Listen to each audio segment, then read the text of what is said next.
AI студиэдсэнд дарж орсноор баруун дээд буланд таны кредитийн үлдэгдэл харагдана. Доор байрлах энэхүү хэсэгт та өөрийн бий болгомоор байгаа санаагаа дэлгэрэнгүй нэг бүрчлэн тайлбарлаж бичнэ.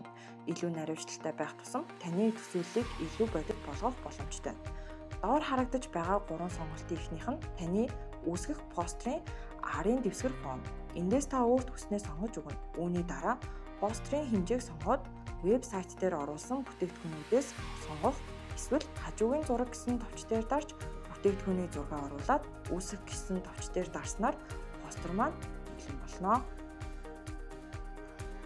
Бэлэн болсон постэр маань хэрвээ бага зэргийн засвар шаардлагатай бол нэмэлт санаануудаа бичиж оруулаад засах гэсэн товч дээр дарна. Постэр үүсгэх нь 20 кредитийг ашигладаг ба засварлах нь мөн адил 20 кредитийг ашиглана гэдгийг анхаарна уу?